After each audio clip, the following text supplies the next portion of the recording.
उन्हाळी वाळवण म्हणलं ना की खूप टेन्शन असतं की ते एकतर भिजत घाला, त्यानंतर त्याचा चीक पाडा आणि हे करा ते करा. पण आज आपण आहे ना हे साबुदाण्याचे पापड अतिशय सोप्या पद्धतीने बनवणार आहोत.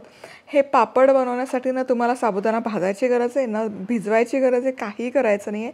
फटाफट हे साबुदाण्याचे पापड बनवून तयार होतात. पळी पापड बनवते आणि तुम्ही बघू शकाल जबरदस्त दिसतात आणि तळले ना की हे चौपट फुलतात. क्या बात आहे. पटकन रेसिपी सुरू करूयात. नमस्कार, मी मधुरा. मधुराज रेसिपी मराठीमध्ये तुम्हा सर्वांचं खूप खूप खूप मनापासून स्वागत. आज आपण बनवतोय उन्हाळा स्पेशल साबुदाण्याचे पापड आणि अशाच मस्त मस्त रेसिपीसाठी यूट्यूबवर मधुराज रेसिपी मराठीला पटकन सबस्क्राईब करा. तर हे पापड आपण बनवण्यासाठी ना साबुदाणा भिजत नाही घालणार, मिक्सरला नाही फिरवणार, अजिबात नाही. फटाफट ही रेसिपी बनवून तयार होते. तर सगळ्यात आधी मी इथे काय केलेलं आहे, 1 कप साबुदाण्याचं पीठ बनवून घेतलं. हे पीठ बनवण्यासाठी काय केलं, 1.25 कप साबुदाणा मिक्सरमध्ये घातला आणि तो छान त्याची बारीक पूड करून घेतली. जितकी शक्य असेल तितकी बारीक पूड करून घ्यायची. त्यानंतर रवा चाळायची किंवा पीठ चाळायची जी चाळणी असते ती चाळणी घेतली. त्यामध्ये तो दळलेला साबुदाणा घातला आणि छान चाळून घेतला. छान असं पिठाळ म्हणजे पीठच झालं पाहिजे साबुदाण्याचं, त्या पद्धतीने हे पीठ तयार करून घेतलं. 1 कप साबुदाण्याचं पीठ आहे तर 5 कप इथे पाणी मी घेतलेलं आहे. यामध्ये घालूयात मीठ, साधारण 1 चमचाभर मीठ आणि हा कपभर साबुदाण्याचं पीठ. आता हे पीठ आहे ना, हे पीठ छान एकत्र करून घ्यायचं. यातल्या गुठळ्या आधी सगळ्या काढायच्या, त्याशिवाय गॅस सुरू नाही करायचा. पाणी थंड आहे आणि साबुदाण्याचं पीठ आहे ते पटकन यामध्ये विरघळून जातं, गुठळ्या वगैरे फार राहत नाही.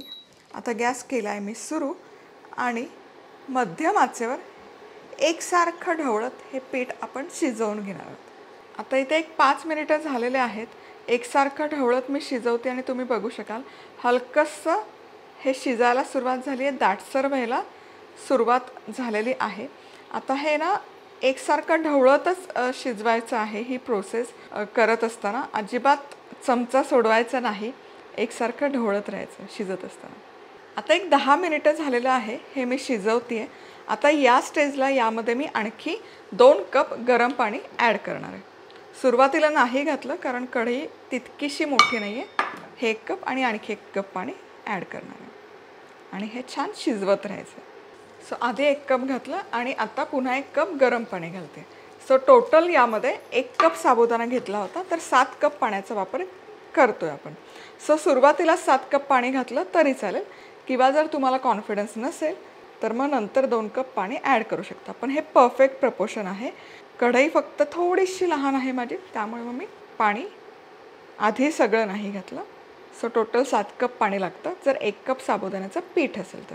आता हे छान याला ग्लेज येईपर्यंत आपण शिजवून घेतो आणि इथे बरोबर आणखी 15 मिनिटं हा साबुदाण्याचं पीठ मी शिजवून घेतलं आणि तुम्ही बघू शकाल एकदम ट्रान्सल्युसंट झालेलं आहे, काचेसारखं असं पारदर्शक झालेलं आहे. आता या स्टेजला मी करते गॅस बंद आणि आता पटापट आपण याचे पापड घालून घेऊया. आणि आता इथे मी एक पॉलिथिन म्हणजे प्लॅस्टिकचा पेपर लाईनअप केलेला आहे, त्यावर मी हे पापड घालते. प्लॅस्टिकचा पेपर तुम्हाला नसेल वापरायचं तर स्टीलच्या प्लेट्स वापरू शकता, सिलिकॉन मॅट्स येतात त्या वापरल्या तरी चालेल किंवा मग बटर पेपर येतात, बटर पेपरवर पण तुम्ही हे पापड घालू शकता. फक्त पेपर म्हणजे पीसेसमध्ये तुम्हाला ठेवावे लागते.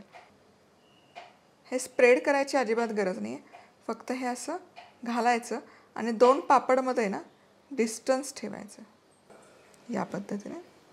आणि हे पापड असे छानपैकी सगळे घालून झाले की हवेखाली सुकवू शकता किंवा उन्हामध्ये हा पेपर ठेवला तरी काही हरकत नाही. पण हवेखाली पण छान हे सुकले जातात, म्हणजे ज्यांच्याकडे भारताबाहेर उन्हाचा त्रास आहे, ऊन येत नाही, सो ते हवेखाली सुकवले तरी चालतील. आता हे सुकल्यावर कसे असतात ते बघ. आता एक साधारण 6 तास झालेले आहेत. पापड छान सुकायला सुरुवात झालेली आहे. तुम्ही बघू शकाल याचे एजेस आहेत ना सुटायला सुरुवात झालेले आहेत. आता ही एक एक पापडी घ्यायची आणि हलक्या हाताने उलटवून घ्यायची आणि या सगळ्या पापड्या उलटवून झाल्या की दोनही बाजूने मस्त कडकडीत सुकेपर्यंत सुकवून घ्यायच्या. साधारण 1 दिवस पूर्ण लागतो उलटवून पापड्या घेतल्यानंतर आणि या छान सुकल्या की मग आपण तळून बघूया. आता हे साबुदाण्याचे पापड छान सुकवून घेतलेले आहेत उन्हामध्ये आणि तुम्ही बघू शकाल मस्त असे ट्रान्सल्युसंट झालेले आहेत, पातळ झालेले आहेत आणि तेलही इथे गरम केलेलं आहे. तेलामध्ये हे पापड घालूयात.